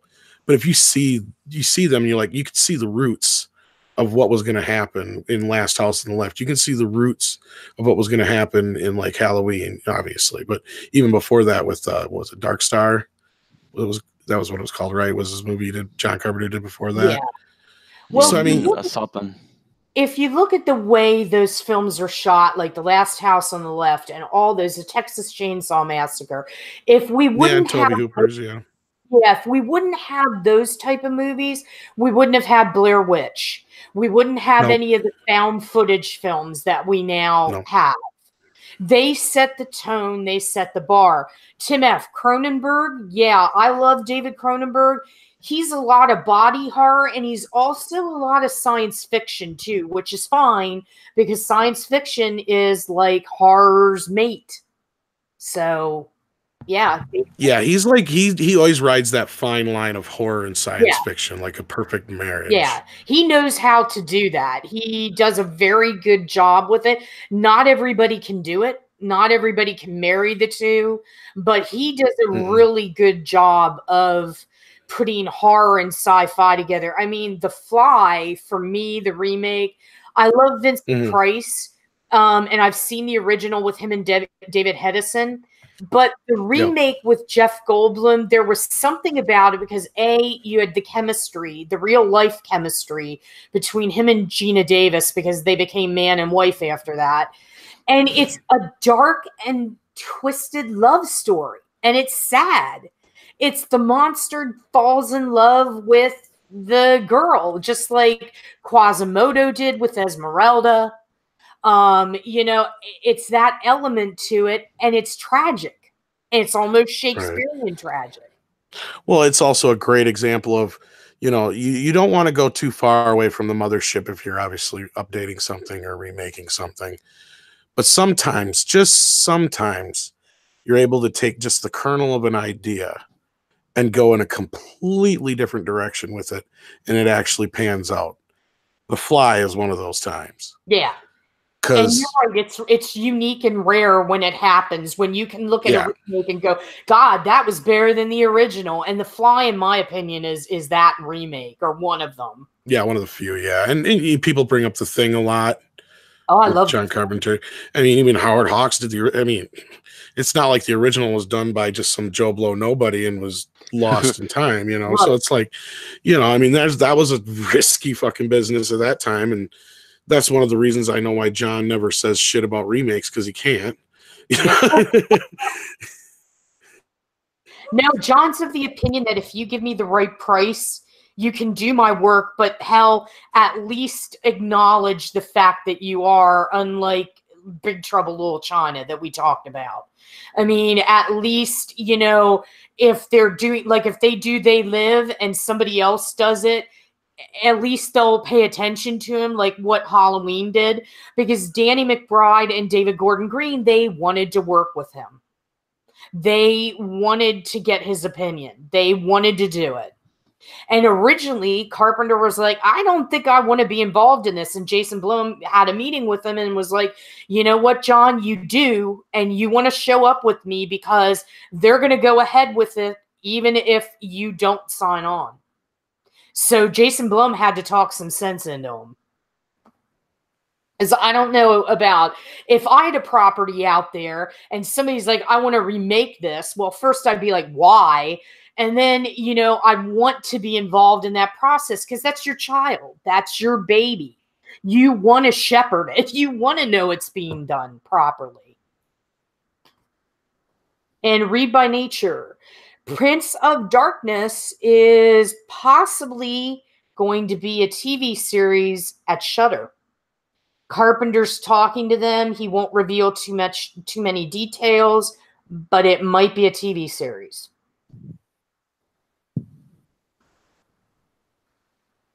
And I think that would kind of be a good thing to do with that property, because I don't want to see that. That was kind of a creepy movie. Yeah. It was very well done, and I don't want to see somebody try to redo that in like a 90-minute botched little attempt. I think that would fit very nicely into a series where you could build up the tension nicely. Yeah. Well, because Prince of Darkness is almost set up where you could have a series with it. Yes. You know, it's that type of thing. And unfortunately, you know, Prince of Darkness, and I don't understand why, out of all of Carpenter's canon, it's like that bastard stepchild that nobody wants to talk about, yet it happens to be one of my favorites of his.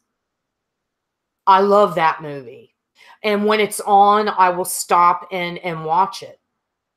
I think it's a very well done film.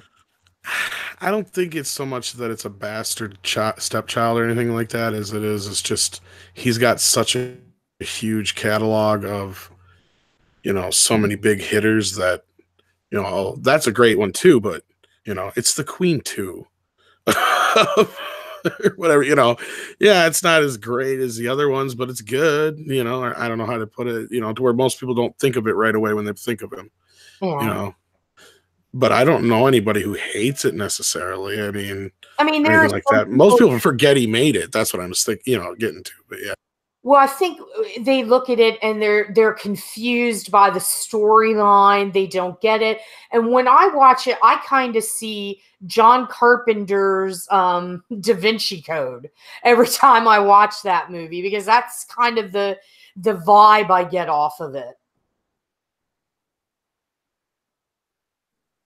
Grand Moff Tarkin says Carpenter's good, but when it comes to horror book to movies, I do love anything Stephen King. Well, and Carpenter did Christine very well, in my opinion. Yeah. Stephen King hasn't really... Well, it was that was a blockbuster for him, and the TV miniseries beforehand did well, but nobody can seem to, like, very few people seem to adapt his work. He had a big boost in the 80s, and then it fizzled for a bit, and then with it he had another boost. And yeah. I'm trying to think of the last hit he had as far as a feature that wasn't non-horror, because all his non-horror features always do well. Oh yes, Stand by Me, Shawshank. Yeah. Yeah, they do. Green Mile. Even Dolores Claiborne to a point. Yeah, because I remember when Dolores Claiborne came out, there was like Oscar talk about it. You know, I was pissed she didn't, because I'll tell you this right now. I've read the book. The book and the movie are two different animals. That's one of those few, though, where I actually like the movie a little bit more than the book. Yeah, the book was very ponderous, very dark, and one of the books that I want to see done by somebody that's good, perhaps King himself, which is ripe for a movie adaptation because it combines supernatural horror. Maximum Overdrive. No, sorry. But a lot of people want to see that. But this book combines the supernatural horror with a touching story, which is what King really does well at.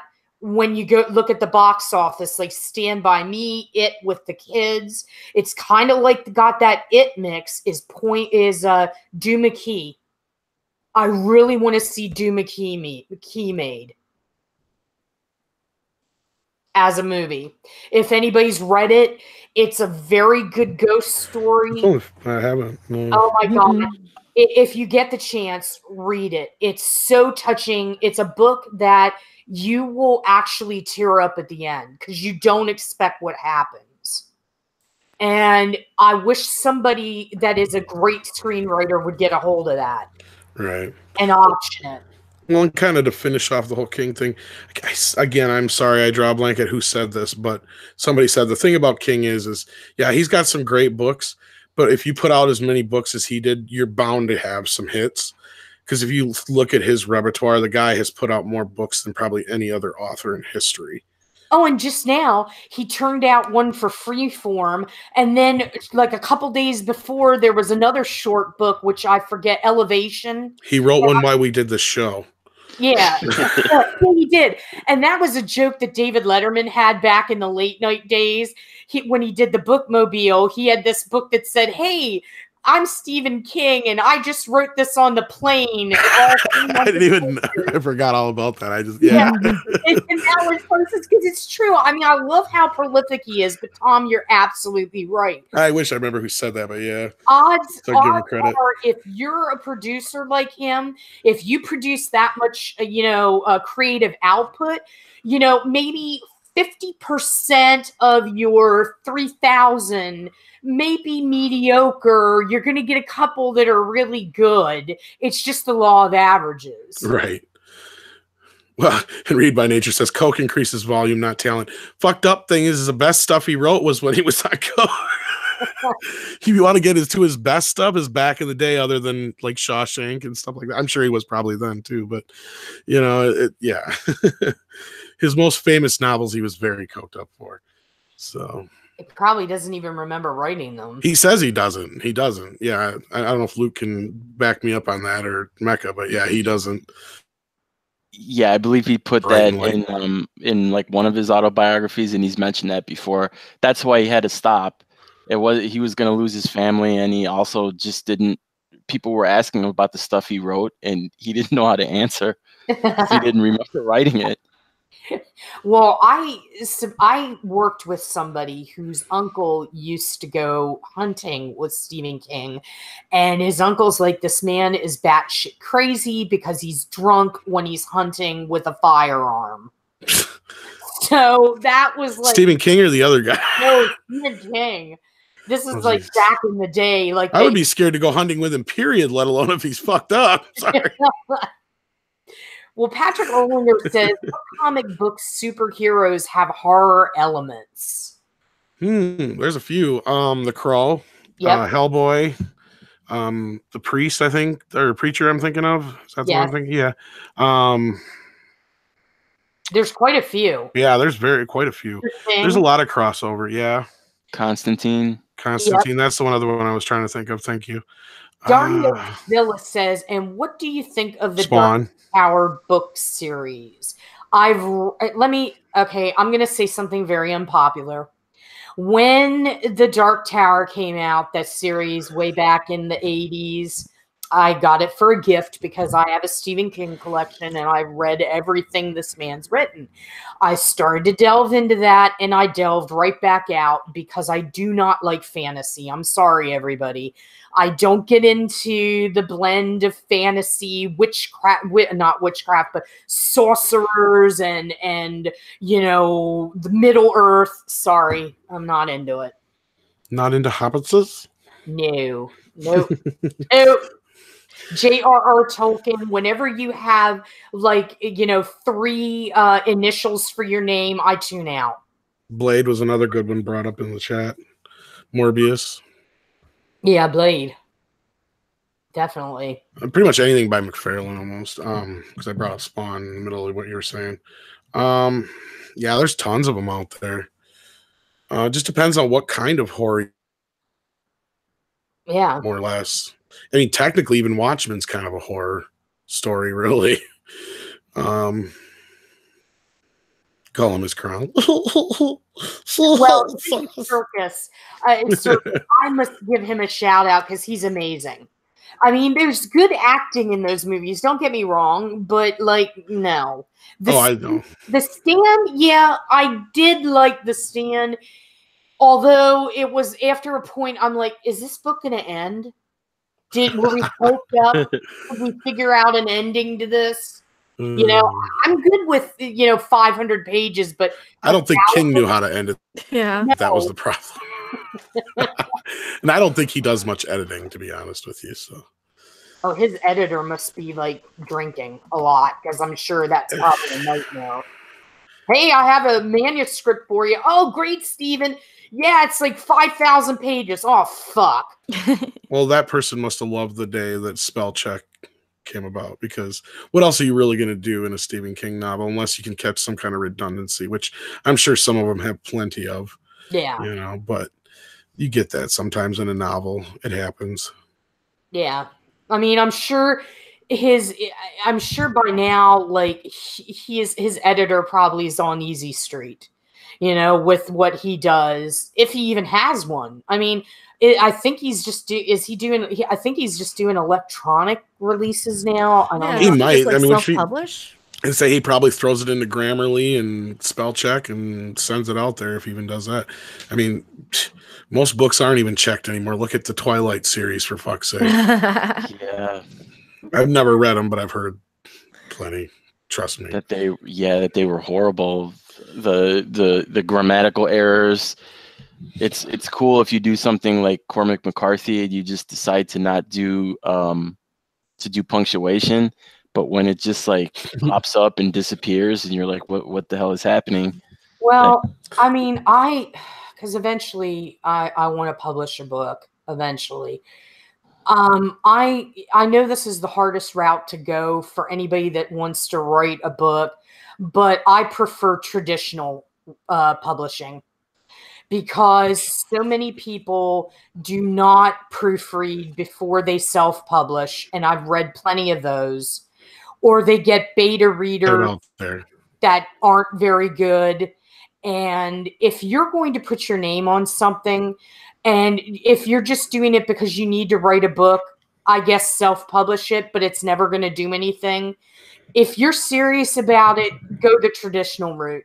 You may get rejected. You're probably not going to hit solid gold, but at least you're going to have a PR machine behind you and somebody that'll get you a few book sales. I'm not into self-publishing. I would rather not publish. Just me. No, and I totally understand, because I'm the same way as an editor of video. I want to just get it out there, and and you watch it. You always watch everything, but I don't always catch everything, and everybody catches my mistakes, of course. And I should be more diligent. I'm just as guilty. Yeah. Mm-hmm. But I mean, that's just, depending on what what people's agendas are, what their goals are. Nobody is perfect. Nobody's going to catch everything. But at least if you have another pair of eyes looking at it, somebody might see something. Yeah, I think so many of the times, I mean, look at how quickly things are rushed out, though. So I wonder if that's look how quickly stuff like television and movies are rushed out with so many errors and mistakes. And just look at Star Trek Discovery, where you have Sonequa Martin Green pointing a gun at herself for 2 seconds, or Star Wars, they went with the first draft. So I wonder if they do the same thing with books too. If they just kind of are anxious to get them out as quickly as possible. Yeah, that's what I'm saying. That was what I was saying is, yeah, to a point I can understand, because you get anxious to get your work out there, but Susan's right. And I try to get my stuff before I go out there, but I don't always have that option, or, we don't always catch it. Little things, Yeah. it just happens. Oh, I drop letters all the time on my titles for videos and stuff, like accidentally because I'm typing sideways or I'm really trying to rush to get it At least up. that stuff you can fix real quick right away. When you put it in a video, it's either redo the whole, Yeah. And so then we sit there and debate on if it's worth it. See, and that stuff I just go with. I just kind of let it go and be like, you know what? If I made a mistake, they'll correct me in the comments. Because a lot of the time I'll misspeak. Right. But yeah, I suppose it's getting pretty late. We've been doing this for about 2 hours now. We don't want to get this going too long. And I'm sure a lot of people are anxious to get out there and go have some fun. It's Halloween. I know, Random, you've got some things you got going on. Susan, why don't you peddle your wares quick, and then Luke, and then Mecca, of course. Okay, you guys can read all of our content at 1428 Elm. You can find us on Facebook and on Instagram. If you want to follow us, we're also on Twitter at 1428 Elm. You can follow me personally at Susan on the Ledge on Twitter, on Facebook, and on Instagram at De Facto Scribe. Hey, and you can follow stuff that I contribute to 1428 Elm at 1428elm.com.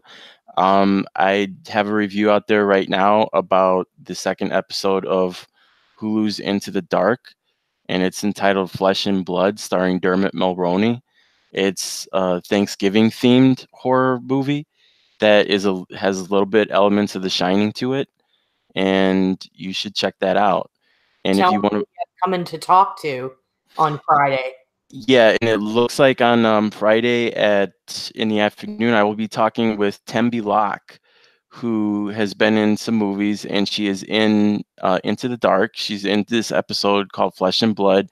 She plays a psychiatrist who tries to help Dermot Mulroney's daughter, Kimberly, with her agoraphobia. Is she slowly losing her mind, or is somebody out to try to get her? And Tembi Locke plays a psychiatrist that tries to help her. I will be talking with her, and then that'll go up on 1428 Elm, hopefully over the weekend. All right. And just before Mecca goes, you can catch Luke and Mecca and myself on our Halloween roundtable discussion where we talk about the movie. There's a spoiler portion up front if you haven't seen the movie. And then if you stick around, if you have, there's a whole bunch of spoiler talk after that.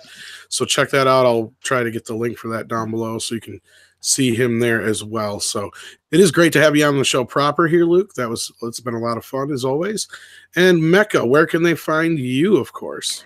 I am Mecha Random 42. You can probably find me as Random Game User 42 over on Patreon or Twitch as well. I talk about a lot of crazy crap going on in pop culture over on my YouTube channel. Yeah, and yeah. What else? Oh, and Twitter. I've been playing a lot of Red Dead lately. I've been playing a little Red Dead lately, not over on Twitch, but I've been playing a little bit. I haven't had a lot of time, but yeah. Especially now, I haven't got a chance to play them for more than 5 minutes. So there. Yeah, it's time. What is time, right? RoloCat has given us another £2 super chat. Good show tonight. Thank you. Or is it? Thank you.